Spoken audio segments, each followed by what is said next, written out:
दोस्तों आप में से कितने लोगों को लगता है कि Elon Musk versus mark Zuckerberg वाली फाइट होगी, वो भी यूएफसी के अंदर होगी, जहां पर भैया खूनम खून हो जाते हैं बंदे, कोई किसी को चोक कर देता है, बेहोश कर देता है, कोई किसी की हड्डी तोड़ देता है। और यहाँ पर एलॉन मस्क हैं करीबन 52 साल के, मार्क ज़करबर्ग है करीबन 40-42 साल के। तो इन दोनों के बीच की फाइट क्या मतलब उस तरीके की खूंखार फाइट होगी या नहीं होगी? डायनामाइट चाहते हैं कि भैया ये फाइट हो और ज़रूर हो, लॉस वेगस के ऑक्टागन के अंदर हो, जहाँ पर बिलियंस ऑफ यूएस डॉलर की कमाई हो जाएगी इनकी और खुद इन दोनों की भी हो ही जाएगी। हालांकि इनको इतने ज़्यादा पैसे की जरूरत नहीं है, लेकिन अब WWE भी आ गया है इसके अंदर।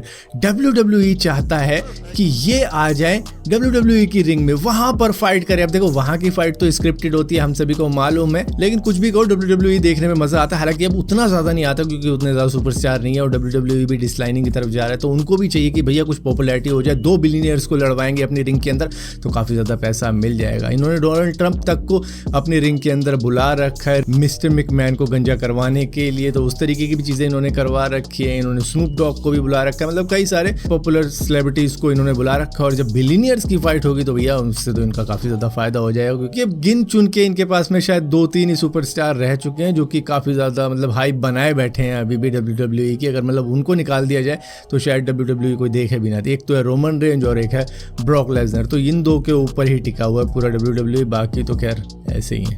सो इसी वजह से ट्रिपल एच जो कि चीफ कंटेंट ऑफिसर हैं WWE के लिए, वो गए थे एलॉन मस्क से बातचीत करने के लिए कि क्या ये फाइट आप UFC की बजाय WWE की रिंग में कर सकते हो। देखो इसके काफ़ी ज़्यादा फायदे हैं। एक तो तुम दोनों को चोट नहीं लगेगी, स्क्रिप्टेड करवा देंगे मामला, चाहे मैच ड्रॉ करवा दें, रोमन रेंज को भेज के तुम दोनों को स्पीयर लगवा दें, बहुत कुछ है करने को। और इसके अंदर तो देखो लोगन पॉल तक आ चुका है यहाँ पे फाइट करने के लिए, उसको भी कौन सी आती थी रेसलिंग वगैरह, हम सब सिखा देंगे आप दोनों को। और ये नकली फाइट कर कुरा के एंटरटेन भी हो जाएंगे, फाइट भी हो जाएगी और दोनों ही मतलब विनर विनर चिकन डिनर वाली बात हो जाएगी। दोस्तों अभी व्लादिमीर पुतिन ने नॉर्थ कोरिया की काफ़ी ज़्यादा तारीफ करी थी कि भैया किस तरीके से हमें सपोर्ट कर रहे हैं यूक्रेन के मामले के अंदर, मतलब सारी दुनिया हमें कुछ ना कुछ कहती है, लेकिन ये देखो कितनी अच्छे तरीके से हमें सपोर्ट कर रहे हैं।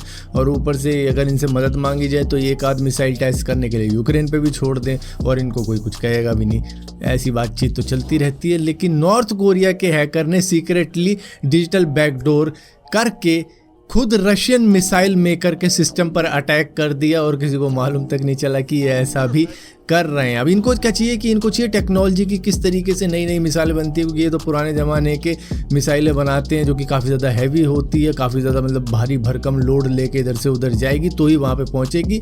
अभी इनको मालूम नहीं कि भैया क्या क्या टेक्नोलॉजी चल रही है, तो इसकी वजह से शायद ये दूसरों पर अटैक कर रहे हैं। हालाँकि ये तो भैया बिटकॉइन, पैसे वैसे, रनसमवेयर इस तरीके की भी चीज़ें करते रहते, लेकिन मुझे समझ नहीं आता कि ये कहाँ से सीख कर आते हैं हैकिंग वगैरह, क्योंकि जहाँ तक हमें सुनने को मिलता है कि नॉर्थ कोरिया के अंदर ये अलाउड नहीं है, इंटरनेट लिमिटेड है और कंप्यूटर सिस्टम नहीं है, वो मतलब काफ़ी बैकवर्ड टाइम में जी रहे हैं। लेकिन ये कहाँ से ट्रेनिंग देते हैं? इन्हें क्या चाइना भेजा जाता है? दोस्तों अब तक फ्रॉड हो रहा था घर में बैठे कॉल के ऊपर या फिर चैट करते हुए, लेकिन बेंगलुरु के एक ऑटो रिक्शा वाले के साथ में एक ऐसा फ्रॉड हो गया जो कि उसी के सामने हुआ। एक लड़की चढ़ी जो कि जवान ही थी, उन्होंने कहा मुझे कॉलेज के अंदर अपनी फ़ीस भरनी है, तो मैं ऐसा करती हूँ भैया आपके अकाउंट में पैसे डलवा देती हूँ अपने फ्रेंड से कह के, और उसके बाद में आप ATM से मुझे पैसे निकाल कर दे देना वो।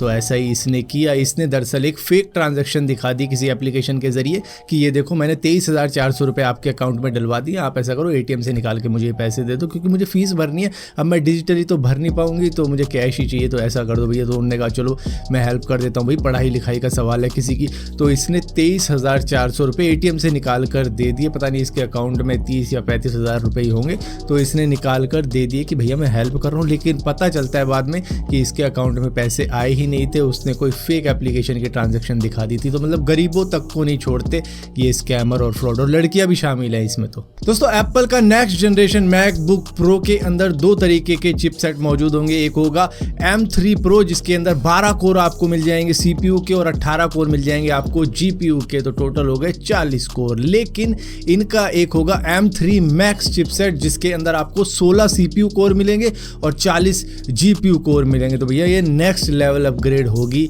जो भी इसकी तरफ जाएगा। बस प्रॉब्लम इन लोगों के साथ में ये होगी कि भैया इतने GPU कोर मिल तो रहे हैं, लेकिन वो गेमिंग के लिए नहीं होंगे, 3D मॉडलिंग वगैरह के लिए होंगे, क्योंकि गेमिंग मैकबुक पे शायद ही कोई करता हो या होती भी हो। दोस्तों पाकिस्तान से सीमा हैदर आई थी, इंडिया से अंजू भाग गई थी पाकिस्तान की तरफ और अब उनका वीज़ा एक्सपायर हो गया था, लेकिन उनके वीज़ा को पाकिस्तान ने एक्सटेंड कर दिया है कि तुम और रहो यहाँ पे, हमारी वाली उधर भगी हुई है तो हम हिसाब बराबर करने के लिए तुम्हें यहाँ पे रखने के लिए ऐसा करते तुम्हारा वीज़ा एक्सटेंड कर देते हैं। और सुनने में तो ये भी आ रहा है कि इन्होंने शायद शादी भी कर ली है उस लड़के से जिससे मिलने के लिए गई थी। दोस्तों जर्मनी से एक फ्लाइट लंदन की तरफ जा रही थी जिसके अंदर एक 27 साल की महिला मौजूद थी जिनको पीनट से एलर्जी है। मतलब अलग अलग तरीके के लोग होते हैं, किसी को किसी चीज़ से एलर्जी होती है, किसी को किससे।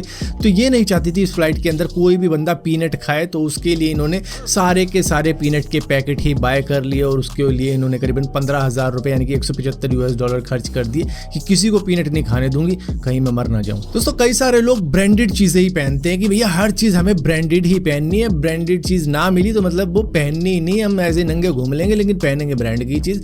तो कई सारे लोग अंडरवेयर भी ब्रांडेड ही पहनते हैं। कैल्विन क्लीन जो कि मतलब काफ़ी फेमस ब्रांड है, तो कई लोगों को वो वाली ब्रांड पसंद है, हालांकि काफ़ी ज़्यादा एक्सपेंसिव होती है। तो एक बंदे ने इस एक्सपेंसिव ब्रांड को हमेशा पहनने के लिए क्या कर दिया कि अपने टैटू ही अंडरवेयर का करवा लिया कैल्विन क्लीन का, कि भैया जब भी मेरी कमर दिखे उस पर हमेशा कैल्विन क्लीन ही दिखना चाहिए। मे बी इसको देखने के बाद में कैल्विन क्लीन वाले इसको ज़िंदगी भर के लिए अंडरवेयर फ्री में दे दें कि भाई तू ही हमारा ब्रांड एम्बेसडर बनेगा अब।